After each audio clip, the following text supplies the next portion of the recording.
Sema ndani ya 600 hii nipate na nauli ya kumhamisha mama mchungaji kule kutoka Songea kumpeleka wapi? Dar es Salaam. Unaona kazi za kimisheni. Haleluya. Huyo mtu akanirushia ile hela. Nilipofika pale Dar es Salaam nikanunua, unaona ile speaker ya milioni 1. Hiyo ni 600 hii. Nikanunua power mixer na mtanguliza Mungu kwanza ya 300,000. Nikanunua viti vya kukalia vya kanisa pale. Wamenipokea vizuri na hao walikuja kwenye timu. Baba mchungaji aliagiza timu ya injili ile kule, wakakaa siku 6 tunamuomba Mungu kwenye ile eneo. Nilianza mmoja, naingia kwenye ibada Jumatano, niko peke yangu. Namwambia Mungu, ninaomba hata mtu mmoja tu, mimi nikisema Bwana Yesu asifiwe, awepo kuitikia amen. Huyo mmoja tu. Bwana Yesu asifiwe sana. Nimekaa mbona hata huyo mmoja haji. Nikasema kuna kitu maombi, haijalishi uko peke yako au uko wengi, maombi yenyewe yanakwenda tu. Nikaanza maombi, wakaingia watu 3. Ibada hiyo tulimaliza watu 8 Dar es Salaam kwa siku ya kwanza Jumatano. Ijumaa tukawa 12. Jumapili tukawa 22. Kwa hiyo tukazidi kuendelea. Vitu vyote nilivyoviuza kule Tabora nikavikuta Mungu ameniandalia Dar es Salaam. Sema amina. Kwa hiyo mtuombee. Na nanikumbuka wakati nazaliwa tu Mungu akanichagua kwa ajili ya kazi ya kupeleka injili kwa mataifa yote. Ni sehemu mbalimbali. Mimi nimezaliwa tu, mama yangu akawa amepoteza maisha. Kwa hiyo mimi hapa sijui hata sura ya mama kabisa. Afadhali sasa hivi kuna simu za touch, simu nini, picha, unapiga picha unaweka pale, huyu ni nani. Miaka ya 80 hata hizi touch tulikuwa hatuzioni. Si sawa? Hata ukipigiwa ukiambiwa the number you done is not reachable, unasemaje? Kumbe ni mtandao. Unasema unayemtafuta hapatikani. Mwambie sasa ni mimi nilikuwa namtafuta. Kumbe unaongea na mtandao. Kwa sababu gani? Ni ushamba. Lakini tushazoea sasa hivi. Haleluya. Bwana Yesu asifiwe. Mambo yako, lakini hakuna picha. Kwa hiyo sijui picha ya mama hata kidogo. Yaani sijui picha. Kwa hiyo bibi yangu ndio akanilea. Alinilea pale Tabora. Nataka kunyonya. Nilikuwa nimepia kidogo, nataka kunyonya. Nakimbia chumbani kwa mama ili ninyonye. Na kule tu unakuta kishuka na kitanda, mama wameshamzika kaburini. Hivyo nimekuwa, wakasema ili asahau huyu mtu tumpeleke akaishi Nguluka. Kwa hiyo Nguluka nikalelewa Nguluka pale kwa ajili ya kusahau msiba wa mama. Baadaye nikarudishwa kusoma sasa. Akanichukua sasa bibi yangu ndio akanilea. Alikuwa anampenda Mungu sana. Alikuwa nyumbani anapenda watumishi wa Mungu sana. Nyumbani bibi alikuwa kulala anaomba. Wageni wengi wanakuja pale nyumbani. Wageni wengi wanakuja sana. Bibi alikuwa mchaji wa Mungu sana. Amefariki akiwa na miaka 104. Wangapi wanahitaji kuishi zaidi ya hapo miaka mingi? Pokea katika jina la Yesu Kristo. Narudia, pokea katika jina la Yesu. Kwa kupokea wageni ule, na tunashukuru Mungu, mimi katika familia ya baba, mimi kwenye familia ni mchungaji wa 5. Kwa hiyo tukiendaga nyumbani kwa baba ni Bwana Yesu asifiwe. Bwana Yesu asifiwe, matumishi ya Mungu wa machungaji. Bwana Yesu asifiwe. Inapendeza wapendwa. Wewe unaonaje? Watoto wametoka kule mikoani wanakuja kwako. Yuko tumsila wangu chizi. Naambie iko gado. Alafu watoto yako hayo. Naambie dingi tunaenda kuzipuliza kidogo, tunakuja dingi. Usihofu dingi wetu. Unaonaje moyoni mwako? Sisi kuna maumivu fulani. Kuna maumivu sana. Unaona kabidi kanatoka hapo kama kamevaa vizuri, kanafika pale kanavua na nini ile nguo, kanabaki vile vya ajabu. Huyo disco. Wewe mzazi utaumia sana. Si sawa? Utaumia sana. Ndio maana nimefurahi hapa kuna ndoa zinafungwa takatifu. Mungu awabariki mnao kwenda kufunga ndoa. Tulieni na ndoa yenu vizuri. Mimi nilijituliza mpaka ninaoa. Tanzania nzima hii naweza kuingia redioni nikasema kama kuna mtu nilimtongoza kwa upumbavu aje nimpe zawadi ya 300. Nchi nzima binti hakuna nilimtongoza kwa upumbavu. Kwa sababu gani? Moyoni mwangu niliutunza uwepo wa Bwana. Nilitaka nguvu za Bwana, nilitaka kutembea na nguvu za Mungu tokea utoto wangu. Ni furaha kubwa. Nipongezeni basi na kidogo. Haleluya. Sikutaka kujichanganya na mambo ya uzinzi na washerati. Kuna mtu alikuja hapa akasema tuombee toba, nimeanguka. Nikamwonea huruma sana. Una mume? Nina mume. Wewe imekuwaje umeanguka? Yaani umenishawishi tu. Umeanguka, umetoka nje ya ndoa kwa shilingi ngapi? Kwa 3500. 3500 unaenda kuzini. Ujinga, mchungaji mmoja yani kidogo nipige makofi. Nazidi kwa 3500. Mimi hata wanipe trilioni moja. Hata waseme hizi dhahabu utakuwa unachimba mgodi huu, lala na fulani. Fedha zako toka hapa. Mimi nataka nizilishe nguvu za Mungu katika ulimwengu wa leo. Nataka kutunza uwepo wa Bwana. Sema amina. Majaribu yenyewe yapo kabisa. Na Mungu ukijituliza, kuna wakati majaribu yanakuja. Je, wewe umeshikamana na Mungu? Kuna kazi ilikuwa nafanya Dar es Salaam.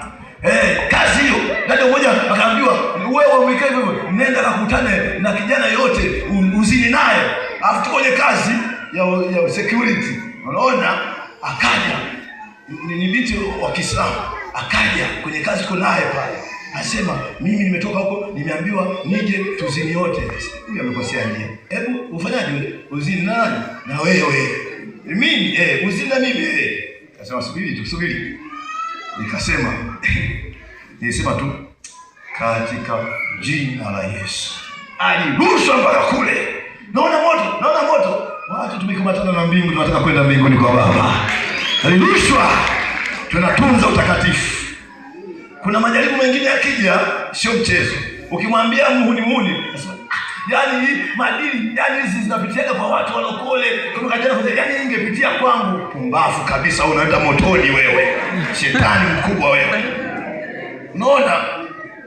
Wakaja supervisor, wamevaa makombati yao pale.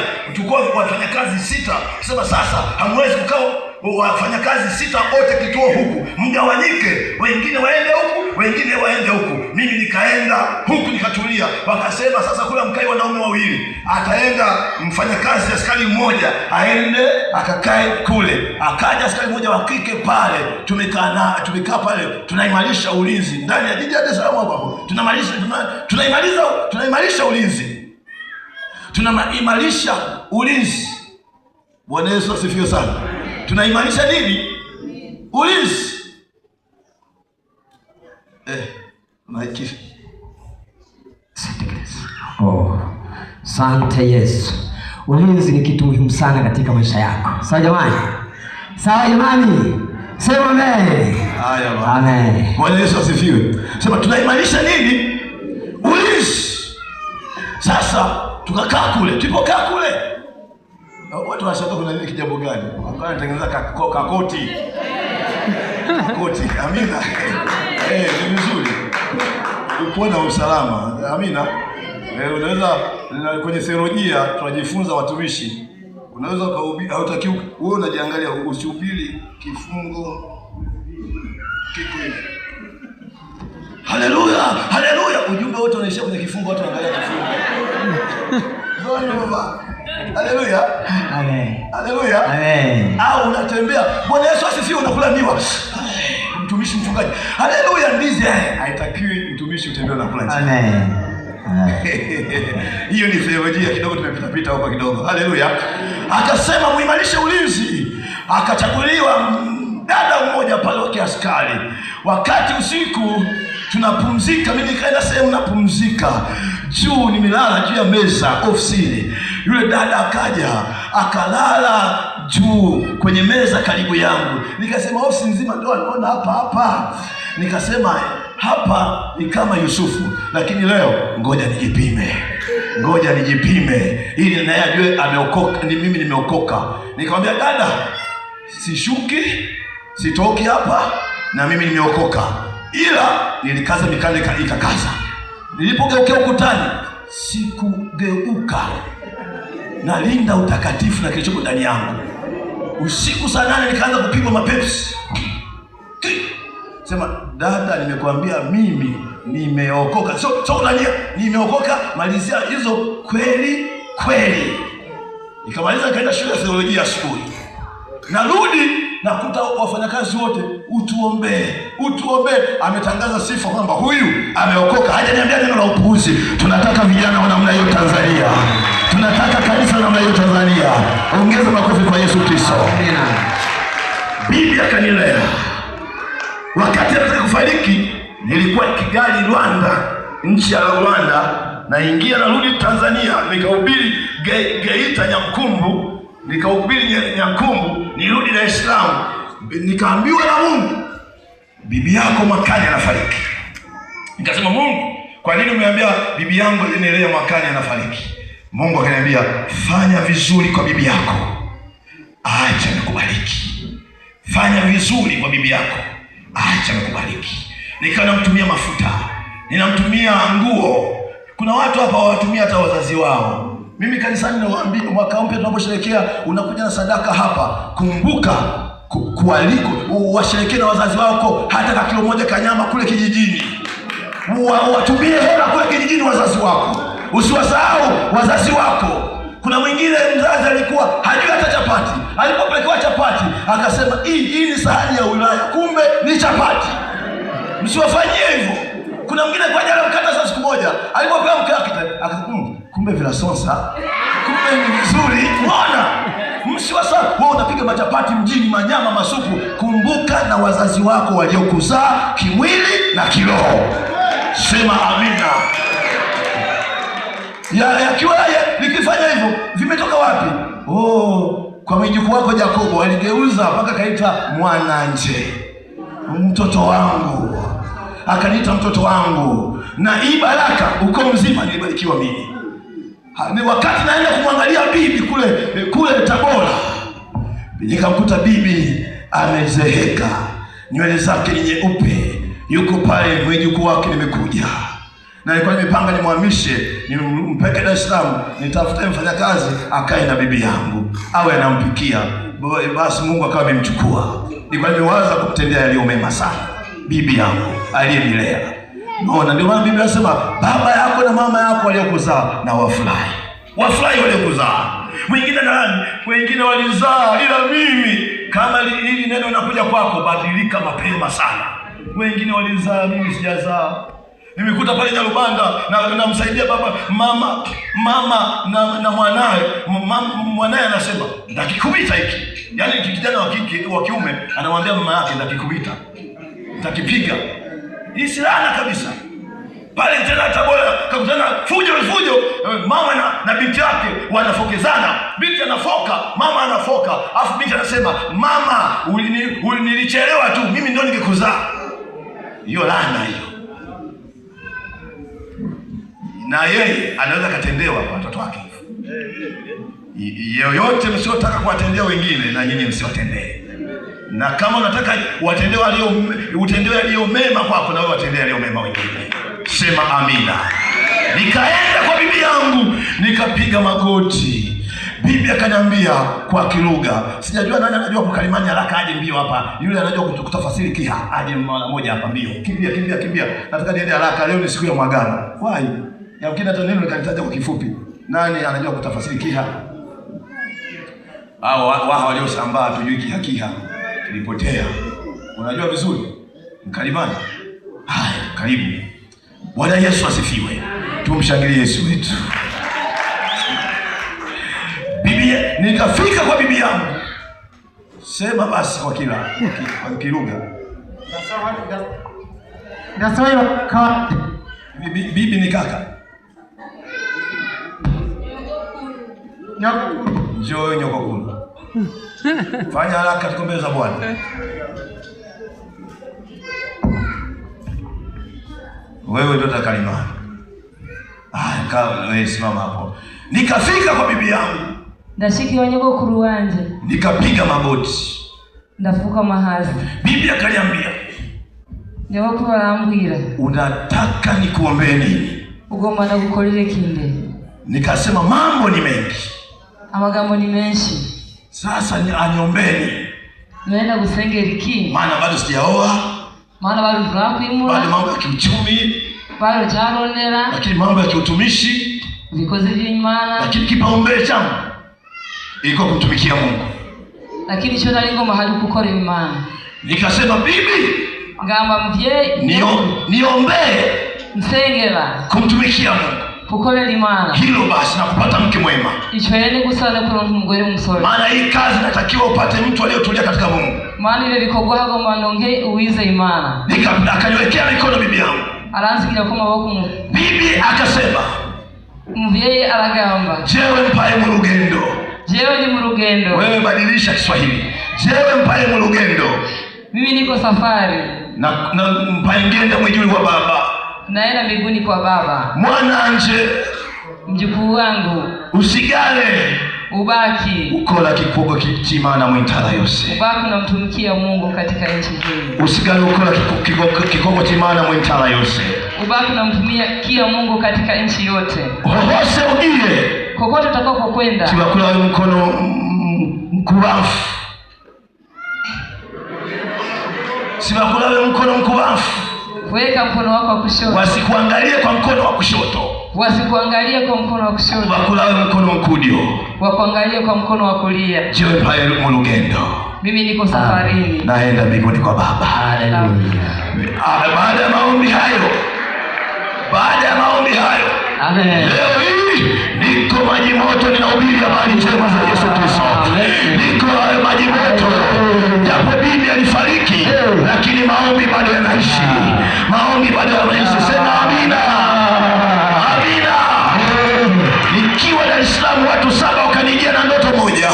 Mtumishi, tumetumwa na Bwana, tumekuona kwenye TV unahubiri makutano, watu wanafunguliwa, watu wanaokoka. Mimi nilikuwa na moja tu, niombeeni Mungu anawakusudi na mimi.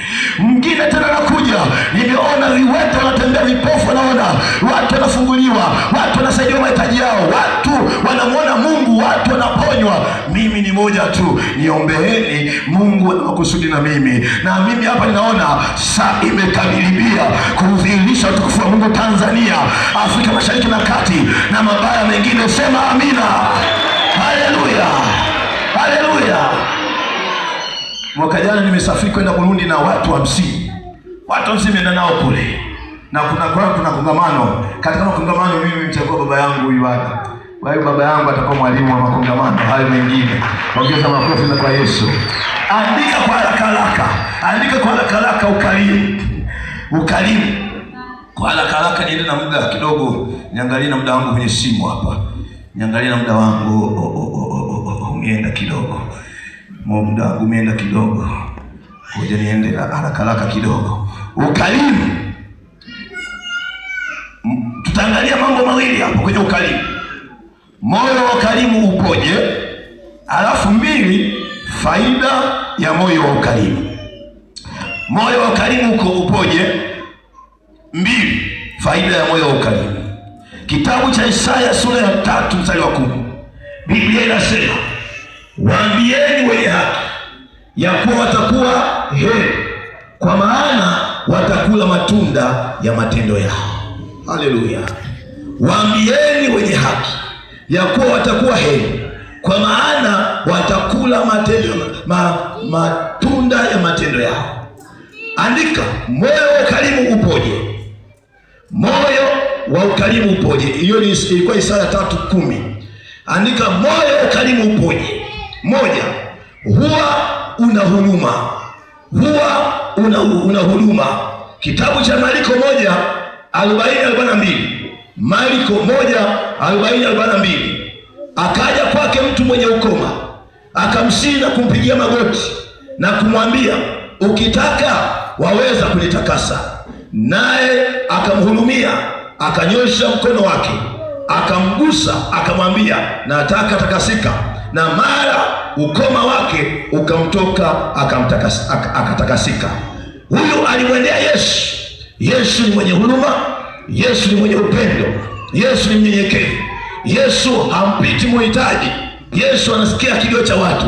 Mwenye ukoma ameenda pale, anahitaji msaada kwa Yesu.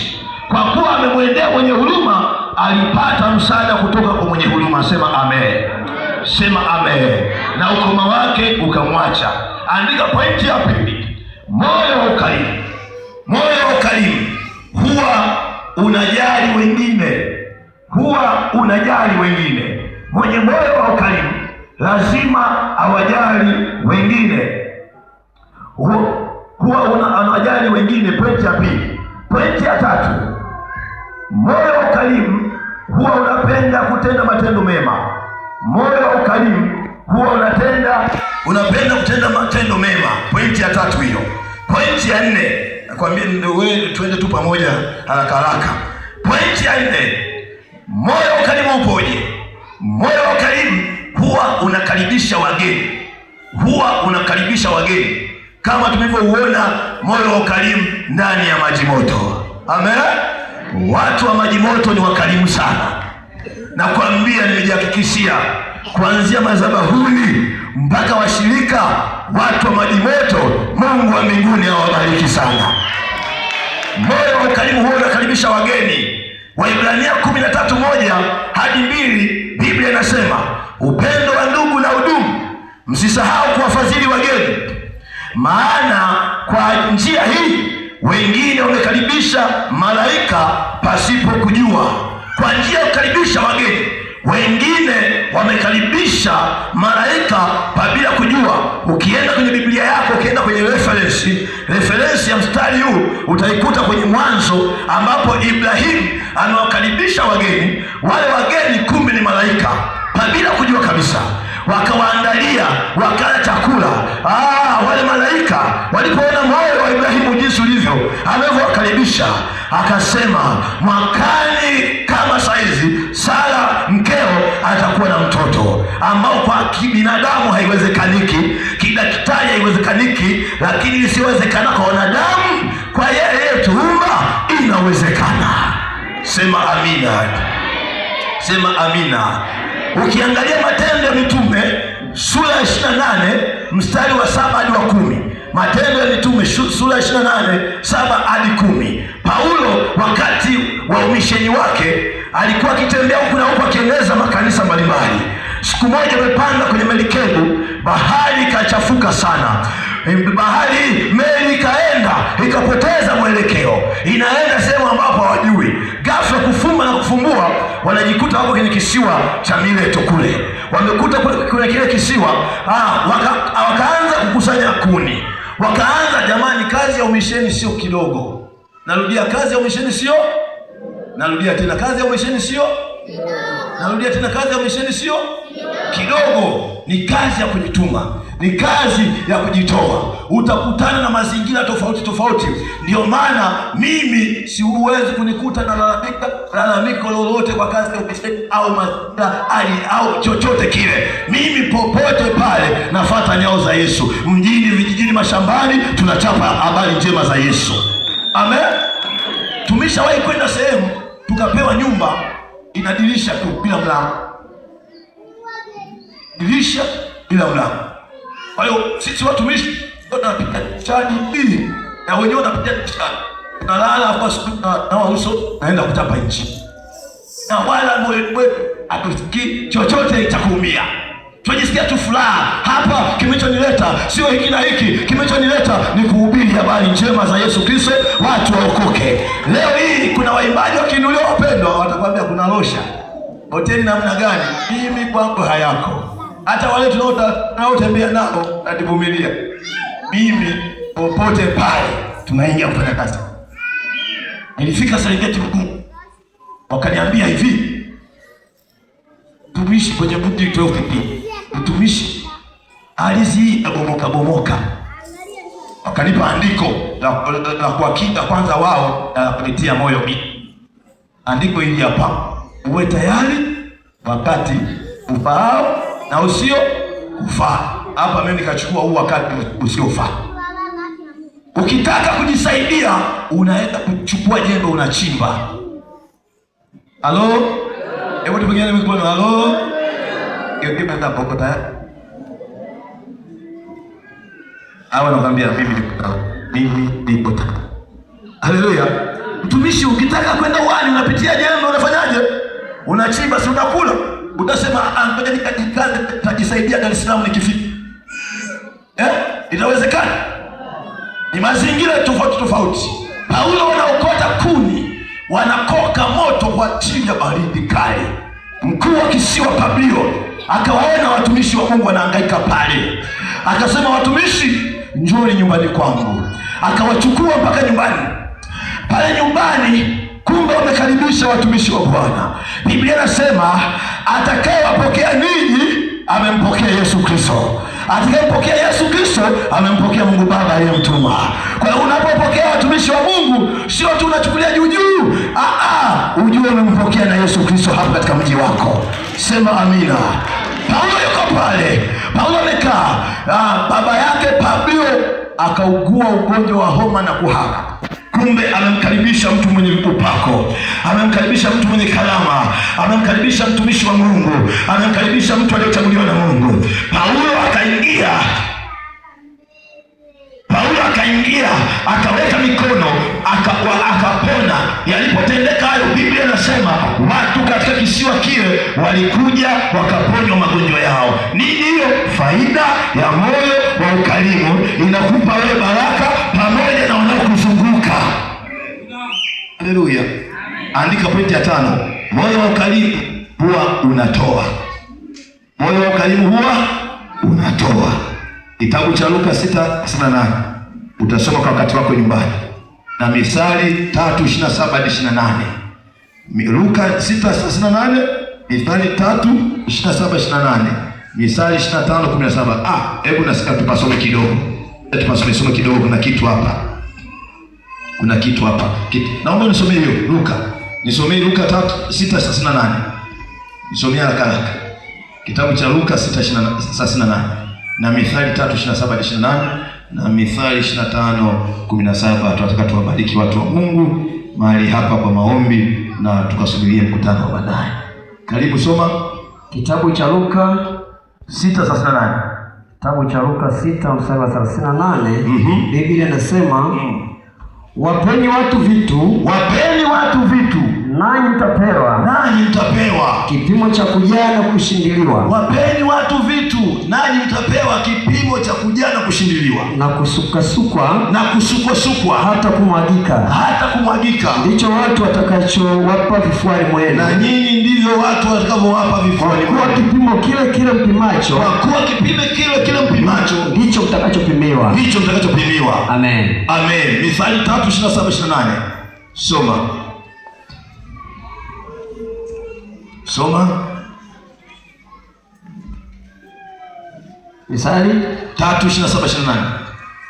Mithali sura ya 3 mstari wa 27. Soma kama ilivyoandikwa. Neno la Mungu linasema, usiwanyime watu mema yaliyo haki yao. Ikiwa katika uwezo wa mkono wako kutenda. Kama una uwezo fulani, maana huwezi kutenda kuliko jinsi uwezavyo, lakini kama una uwezo fulani, basi acha uchoyo, usiwanyime watu yaliyo mema.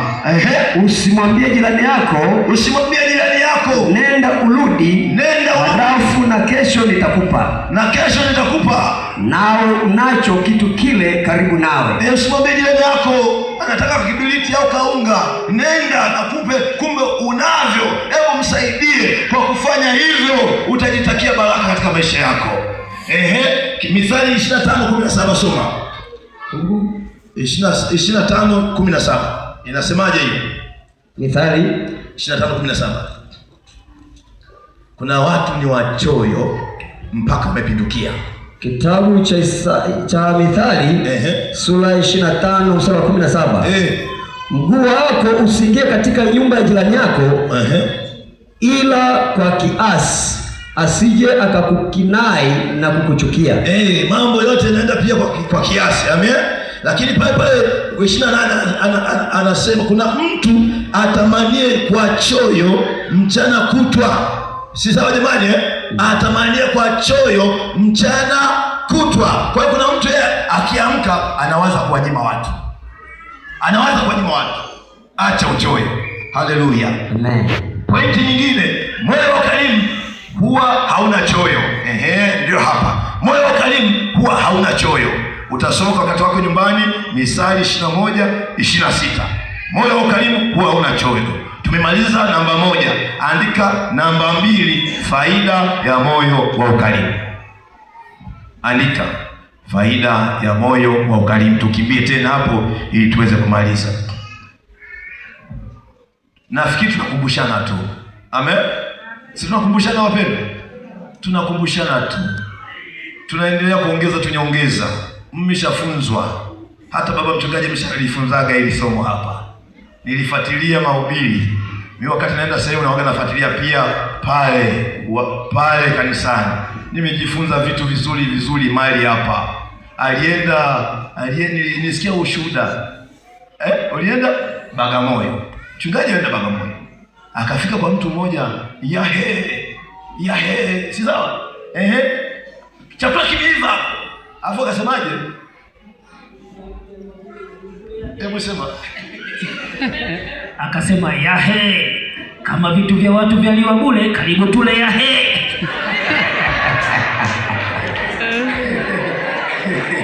Wanaweza hivi. Utakula au hautakula? Maana kuna karibisha mwingine anasema hapa hata kama na njaa ngoja tunishibe kwa lazima. Yahe, kama vitu vya watu vyaliwa bure, karibu tule yahe. Huwezi kwenda. Huwezi kula. Yaani siwezi kula. Ila kuna watu wengine wagumu. Yahe, asante yahe, ngoja tujaribu yahe. Anagonga mpaka mwisho. Kuna watu wagumu. Wenyewe wabamiza wanasema ngoja twende sawa tu. Yahe, asante yahe. Najua umefanya kazi, Mungu akubariki. Vyaweza kuliwa yahe. Unagonga yahe, asante. Nilimpa msamiati wote wajaelewa. Baba Mungu akubariki sana. Kwa sababu gani? Yule mtu alikuwa hana ukarimu. Bwana Yesu asifiwe. Hana ukarimu. Na kuna wengine alikuwa yani akiona watu wanakuja wakati ana sufuria liko jikoni, anaacha kuni zitulie kabisa mpaka mseme tunaondoka. Kuna mwingine kila sikio anakuja kama ugali mezani, anaukimbia, anaweka kwenye kabati. Mtapiga story, mtaondoka, afu ndio anaendea ugali. Ukirudi tena na uchukua na ukimbiza pale, anaweka kwanza. Kuna siku moja aliukimbiza, mtu akamoja kama ameona akasema aise pale mtana nyoka ndefu inatoka hapa mpaka kwenye ule ugali kwa uficha pale. Kumbe huyo aliniona akaenda kuchukua hivyo tule wote. Umeona haya majanga. Na kuna wengine wakipika nyama sura inabadilika, siku hiyo kicheko inaisha. Ila akipika tembele karibu sana kisafu ila kwenye nyama tu anakuwa amenuna. Tufurahi pote kwenye tembele, tufurahi na kwenye nyama weka hapo tufurahi. Mwambie umesikia hiyo ndugu yangu? Sikia hiyo. Furahi hata kwenye nyama. Kwenye nyama. Bwana Yesu asifiwe sana. Piga makofi kwa Yesu Kristo. Na Mungu aliye hai. Faida ya moyo wa ukarimu. 1. Mwenye moyo wa ukarimu anayedhibitisha kupokea wageni mbalimbali na watumishi wa Mungu atapata thawabu. Nakwambia atapata thawabu. Ukisoma Mathayo 10:40-42 anasema yoyote atakayeonyesha kikombe cha maji ya baridi, tu maji tu baridi, hakika thawabu yake haitaondoka kwake. Amen. Kuna mchungaji mmoja kijiji fulani akawapokea watumishi wa Mungu kutoka Dar es Salaam. Wakaenda kule kwenye kanisa lake kuhubiri. Sasa yule mchungaji na mama mchungaji ni wakarimu sana kupita kawaida. Wakarimu sana. Siku hiyo nyumbani palikuwa pasomeki. Ndio maana wazee Mungu anatembelea hata kwenye nyumba zetu jamani. Na wakati tunakuja kumbe tumelala njaa, tunapiga ngile wenyewe hamjui. Kumbe ndio walinzi na kukagua usalama wa mchungaji amekula. Tena mama wachungaji muombeeni hawa. Acheni kabisa. Ndio maana tunapotoka kwenye Injili, Mungu akitufanikisha hata kupitia kanguo, tunampa kwenye Injili, chukua kakitenge, anafurahi na mama mchungaji. Au nyinyi hamtaki wa wachungaji wenu wafurahi wapendeze? Je, umeshakumnunulia mama mchungaji kitenge? Wewe mwenyewe bila kuhamasishwa. Siku moja mimi pale Tegeta Dar es Salaam nikanunua kitenge kizuri cha mama mchungaji, nikampelekea mama, chukua, nikiwa kijana sijaoa, chukua mama kitenge hiki. Akaniambia toka kanisa lianze wewe ndio kijana wa kwanza kumnunulia mama mchungaji. Akasema Mungu akubariki. Mungu akubariki. Yule mama mchungaji wetu akanibariki. nilienda kuhubiri sehemu moja Mausoke kule. Mimi nahubiri tu, nikaona watu wanakimbia wanaleta doti 7 za nguo. Nikasema hivi nini? Mtumishi, tumeguswa, kumbe unachokipanda utakivuna. Nikasema hapa sina mke wala sina mama yangu, ila hapa nikirudi nitachukua wajane wote niwagawie hizo nguo. Nikaingia kanisani, kwa sababu mchungaji, kuna zawadi hapa, nataka wajane wote niwagawie nguo hizi. Nikawagawia wajane, waliniombea, wako wanalia machozi, wajane wale wanalia. Tunashukuru, wajane wanalia machozi. Naona ni vizuri kusimama na nyumba za watumishi wa Mungu. Simama na nyumba za watumishi wa Mungu. Haleluya. Narudia tena, simama na nyumba za watumishi wa Mungu. Baba yule mchungaji ni mkarimu sana. Sasa siku hiyo nyumbani hakuna chochote na wageni wanaenda nyumbani kwake. Baada ya kuhubiri, wageni wanaenda nyumbani kwake. Kwa hiyo mchungaji pale kuna karanga, kuna maji tu. Akasema, akawanong'onezana na mama mchungaji, vipi leo? Hawa wageni, si unajua tutakuwa tunapokea wageni nyumbani. Unasemaje? Anasema, baba, si unajua tumeacha tu, hakuna chochote. Ila tuna karanga tu, tufike tutafune karanga basi tutulie. Mchungaji akasema, tufanyaje hapa? Lakini akasema, twende tu akatafune karanga hizo. Akawakaribisha vizuri. Yule mama anachukua karanga na kupeleka. Sio kwamba hapendi kutenda leo mema, ila anaongoza kanisa kama limoni. Anapeleka pale tukaranga. Ameweka pale na tumaji. Wageni karibuni, watumishi wa Mungu. Wale wageni wakaangaliana, wakasema, unaona moyo wa baba mchungaji, mama mchungaji ni wakarimu sana. Wakala kwa furaha zile karanga, wakanywa na maji.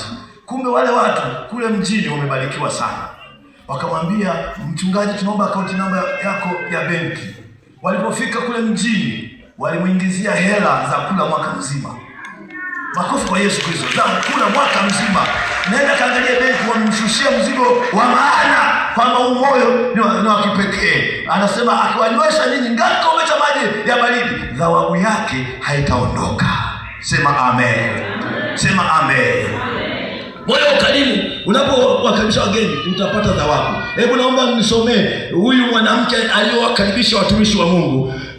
Hapo kuna baraka kubwa naiona. Wafalme wa pili 4:8-17. Tuangalie huyu aliyemkaribisha mtumishi wa Mungu. Alikuwa na shida ya kupata mtoto katika maisha yake, lakini hakufanikiwa kupata mtoto. Lakini baada ya watumishi wa Mungu kuingia kwenye nyumba yake tu, na muujiza ukaonekana juu ya maisha yake.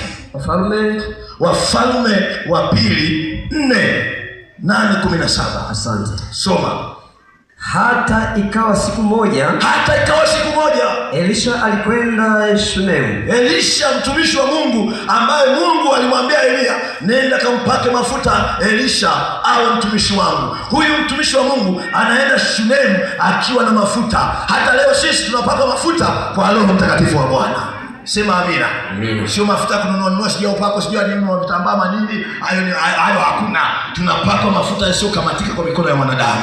Ni mafuta ya Roho Mtakatifu yako juu yetu. Na huko kulikuwa na mwanamke mmoja mwenye cheo. Na huko palikuwa na mwanamke mmoja mwenye cheo. Kwenye Biblia ya Kiingereza inasema great man, great woman. Great woman ni mtu mkubwa mwenye cheo kikubwa. Naye akamshurutisha aje ale chakula. Huyu mwanamke akamwona huyu ni mtumishi wa Mungu. Biblia inasema kuwatambua watakatifu ni hekima. Amen. Ni maarifa kumtambua kwamba huyu ni mtumishi wa Mungu. Huyu ana roho wa Mungu. Akamshurutisha aje kula chakula. Ikawa kila alipopita njia ile, Elisha kila alipokuwa akipita ile njia kwa ajili ya kazi ya Bwana, huingia kula chakula. Alikuwa akikaa, maana alilazimishwa kulazimisha. Yamkini alikataa kula chakula kwa yule mwanamke. Alikataa mara ya kwanza, ya pili akashurutishwa ale chakula. Akaanza kwa hiyo mwanamke amenishurutisha, maana yake amedhamiria nipate chakula. Akakaa akawa anakula chakula Elisha pale. Yule mwanamke akamwambia mumewe, tazama, mimi ninaona ya kuwa mtu huyu apitaye kwetu mara kwa mara ni mtu mtakatifu wa Mungu. Na kuomba tufanyie chumba kidogo ukutani, na ndani yake tumwekee kitanda na meza na kiti na kinara cha taa, na itakuwa atujiapo ataingia humo. Ikawa siku moja akafika huko, akaingia katika chumba kile akalala.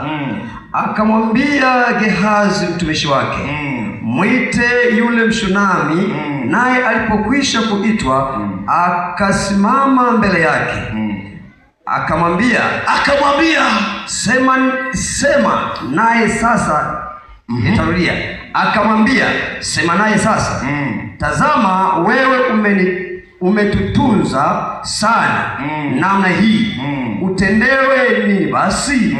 Je, uombewe neno kwa mfalme au kwa amiri wa jeshi? Wewe umetutunza sana namna hii, je, utendewe nini? Na sisi tunafurahi kama watumishi. Ngoja niwaulize kwaya, hamjafurahi kuwepo maji moto?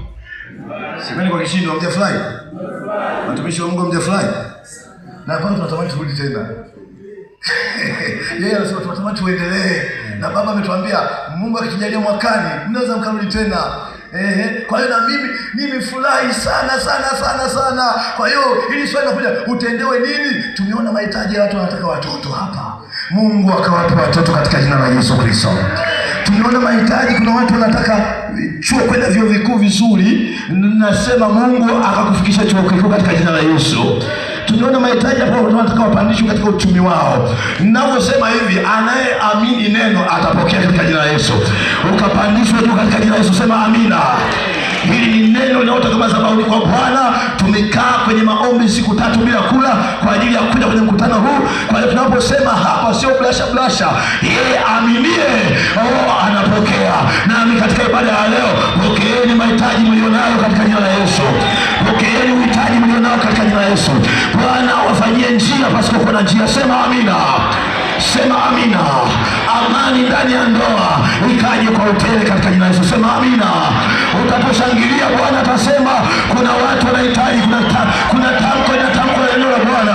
Na Biblia inasema Bwana analiangalia neno aweze kulitimiliza. Na Bwana atalituma neno litatenda mapenzi yake aliyolituma. Wala neno la Bwana haiwezi kuamka bure.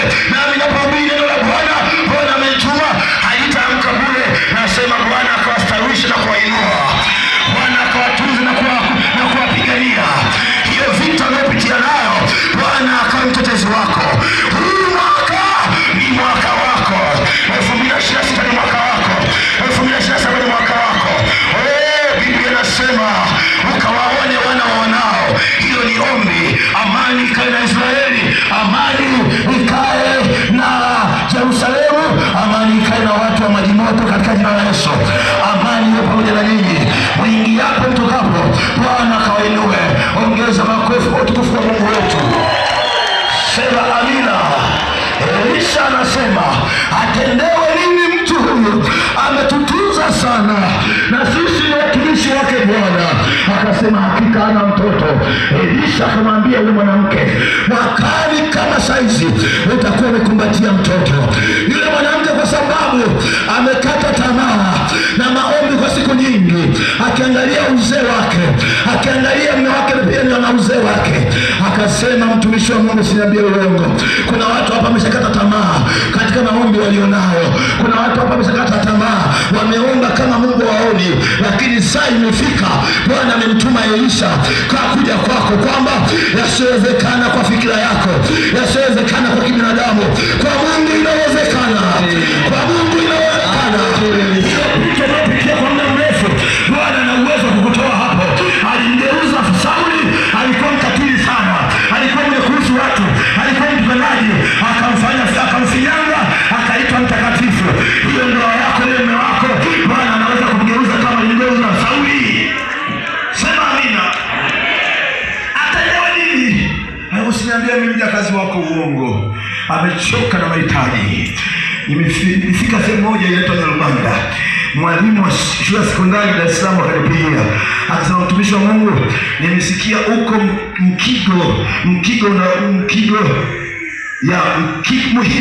Muhinda unahubiri Injili. Sasa ninaomba upite kwetu Nyarubanda. Kuna mtoto wa dada yangu ametoka kwa mume wake, ameambiwa akafanya utafiti, maana hazai mimba zinaharibika akiwa na miezi miwili. Akaniambia, mtumishi, ninaomba yule madamu mwalimu wa sekondari, naomba upite kwetu. Nimepita pale Nyarubanda, wakanipokea Nyarubanda, nikamkuta yule mama ana uchungu sana, aliko ndani. Nikamwambia, nimeambiwa kuna mtu mmoja hapa, 1 2 3. Akaja, nikamwangalia na huzuni. Shida yako nini? Akasema, shida yangu nazalia chini, shida yangu ya mimba zinaharibika, nikifika miezi miwili inaharibika. Nikamwambia, katika jina la Yesu Kristo hautaharibu mimba tena.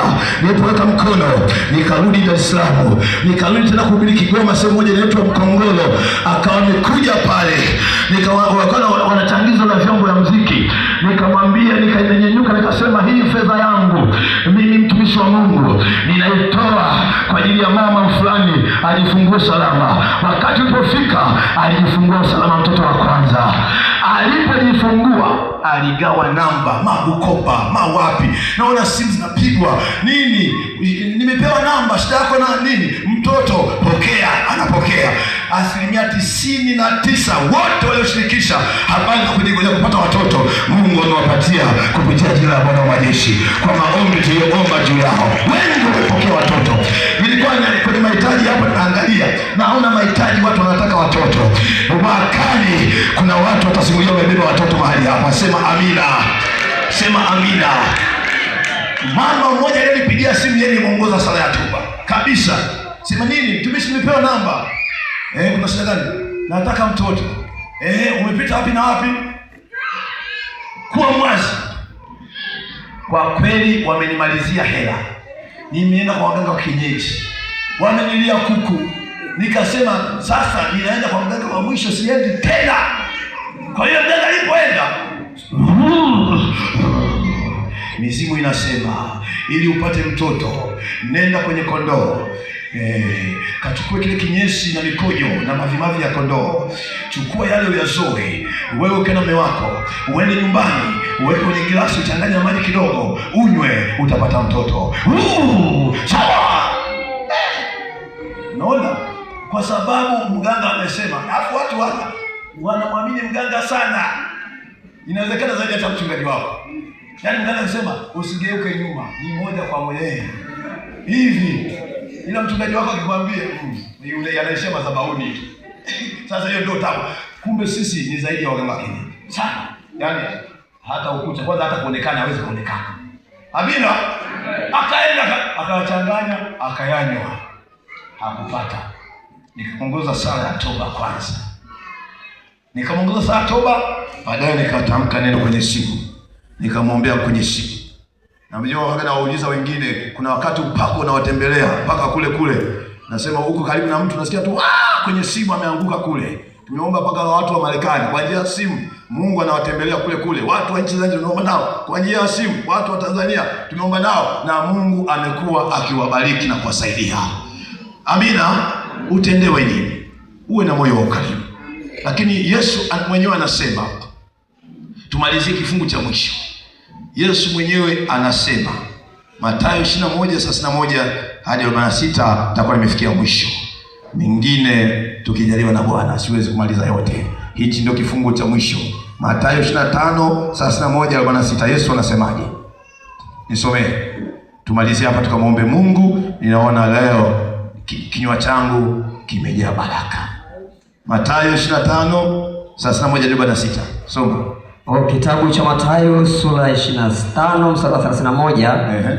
Hapo atakapokuja mwana wa Adamu, katika utukufu wake, siku ile katika utukufu wake, na malaika watakatifu pamoja naye, ndipo atakapoketi katika kiti cha utukufu wake. Yesu Kristo. Na mataifa yote yatakusanyika mbele zake. Naye atawabagua kama vile mchungaji abaguavyo kondoo na mbuzi. Atawaweka kondoo mkono wake wa kuume, na mbuzi mkono wake kushoto. Kisha mfalme atawaambia wale walioko mkono wake wa kuume,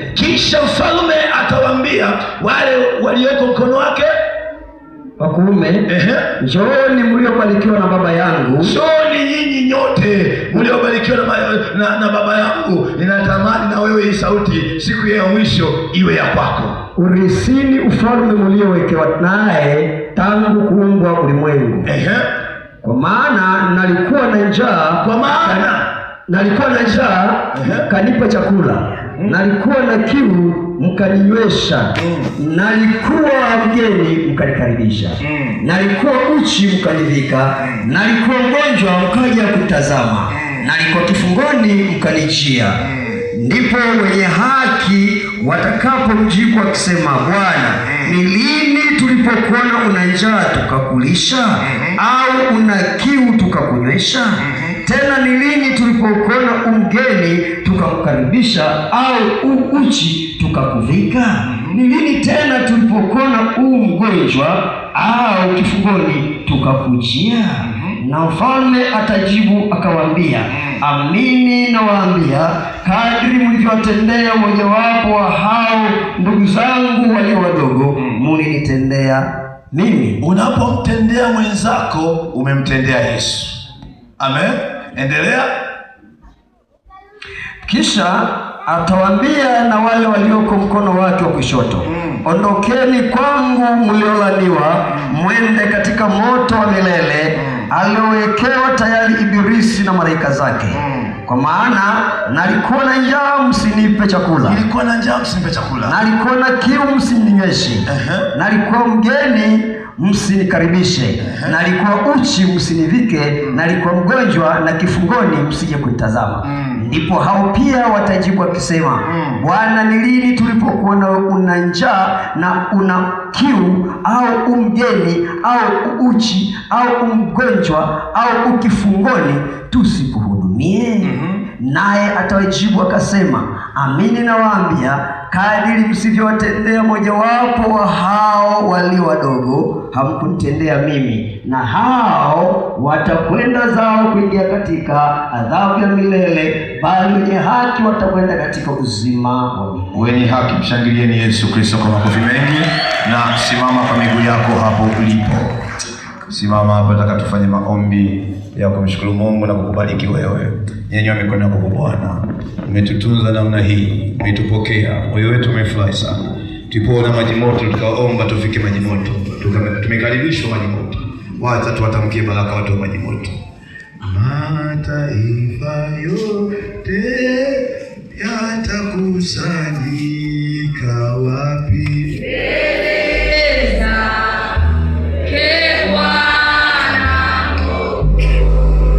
Karibu. Nimbisha.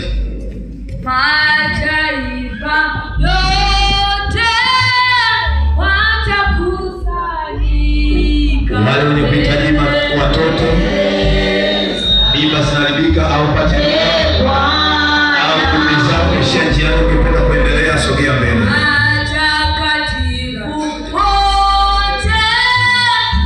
Umezaa mmoja tu kesi hapo au hujapata kabisa, sogea mbele.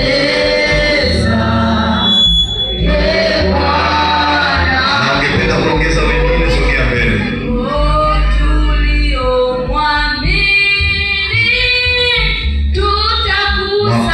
Kama saizi mtapokea watoto.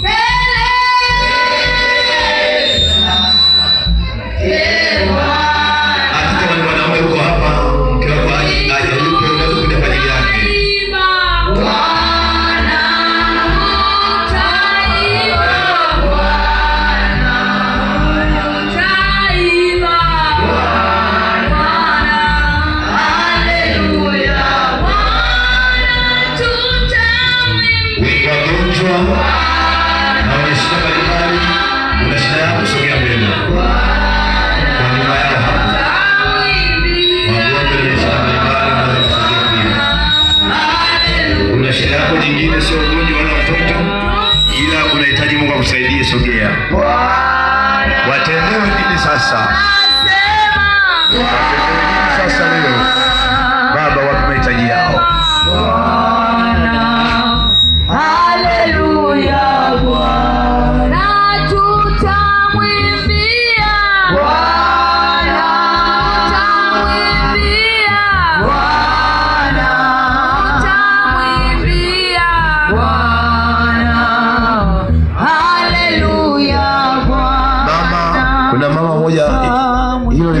mateso lake sana. Maneno anayoyapewa ni mazito sana kutokana na pito analolipitia. Msipende kuwapa maneno mazito wenzenu wanayopitia. Mungu atawasaidia, atawalehemu.